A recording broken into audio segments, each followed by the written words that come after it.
every single week we take a look at a famous actor or actress who was up for a big role, but for one reason or another, they didn't quite get it. Whether they've been better, worse, or just plain weird. Yeah, kind of like that one time Demos auditioned to be the Cheshire Cat in the live version of Alice in Wonderland. I don't know what to do with that. Yeah, better the Cheshire Cat than that weird dancing wide-eyed weirdo of a Mad Hatter that Johnny Depp played in the latest version. Yo, that's some nightmare-inducing stuff, right? I'll take the Cheshire Cat because then at least I could fade into the background. Yeah, then you don't have to look at yourself in the mirror. But today we'll be talking about Star Wars, a Star Wars film, specifically Star Wars Episode 2, Attack of the Clones, which, if I were to rank the Star Wars films, at least between the prequels and the originals, I still consider that the weakest film in the series. Now, we're going to be taking a look specifically at Anakin Skywalker, played by Hayden, I don't like Hayden Christensen.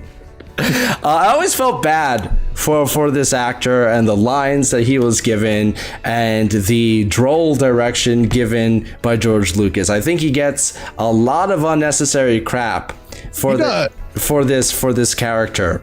But I mean, put it in perspective, Demos. They had Samuel L. Jackson as a Jedi, and the best one-liner they can hand this dude is, "This party's over." I mean, all you got to do is throw in a Mickey Fireball. "This party's over, Mickey Fireball." You know. Well, I mean, that would have been foreshadowing for what Disney did to that series.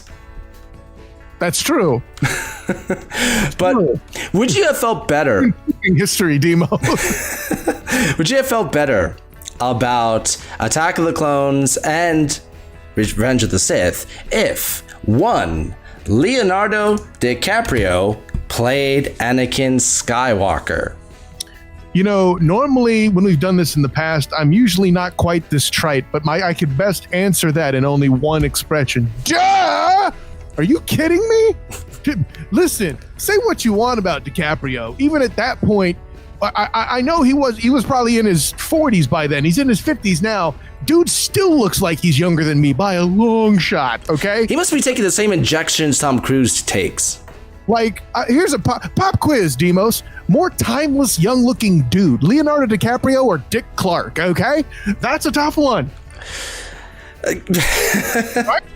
I mean, he does have that quality. I mean, I'll be honest, even the blonde hair alone makes it look like Mark Hamill is a natural son of Leonardo DiCaprio in the Benjamin Button in reverse kind of way.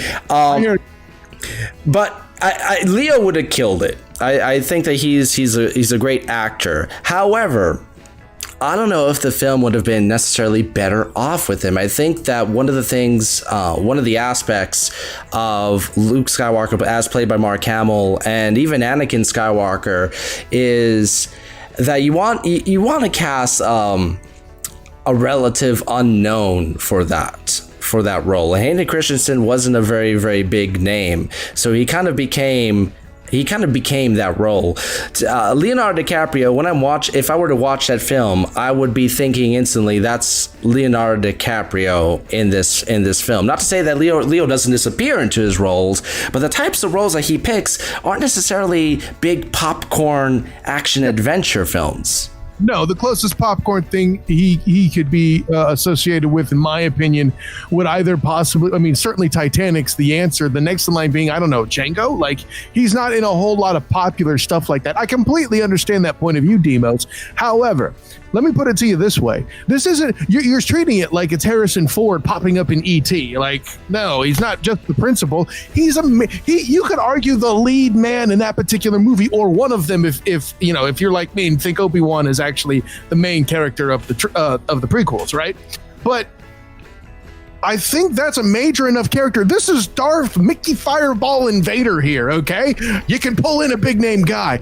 I get the whole sci-fi indie vibe that Star Wars has, birth of a career in the forms of Mark Hamill and Carrie Fisher. I totally get all that, okay?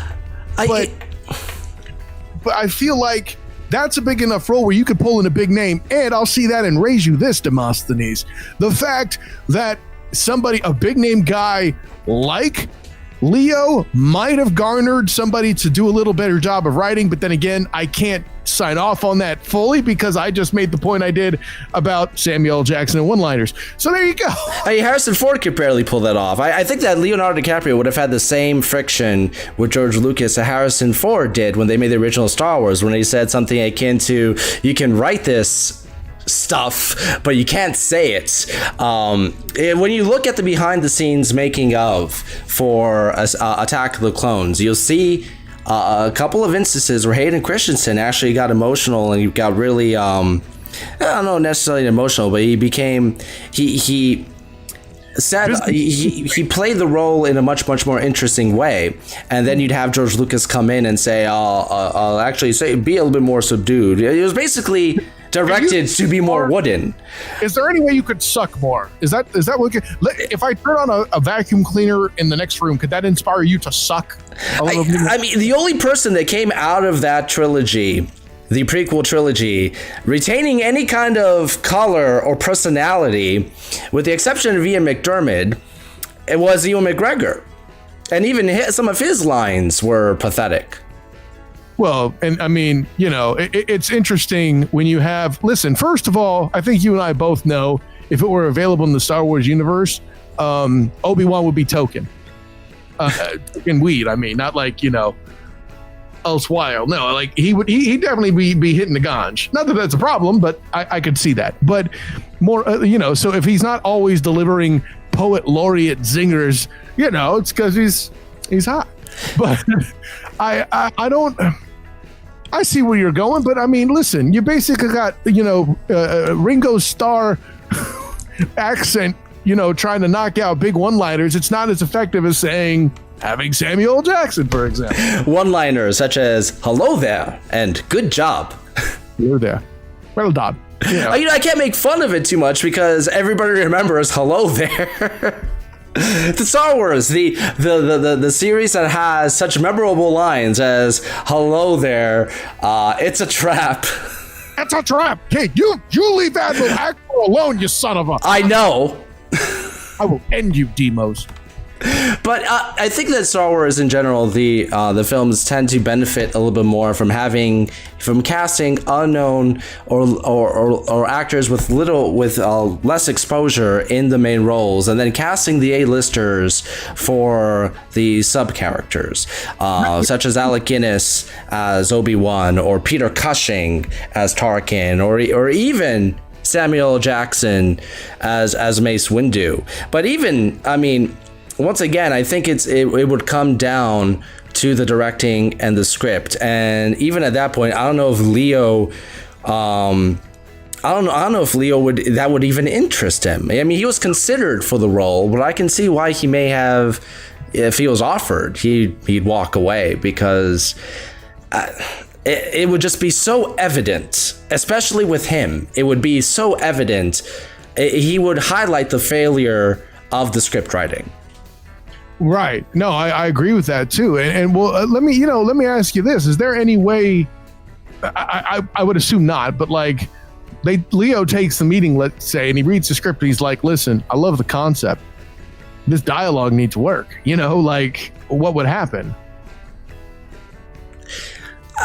For all it's worth, I still get back to what I said earlier. I think Hayden Christensen did the best job that he could with what he got. I thought he vastly improved in Revenge of the Sith.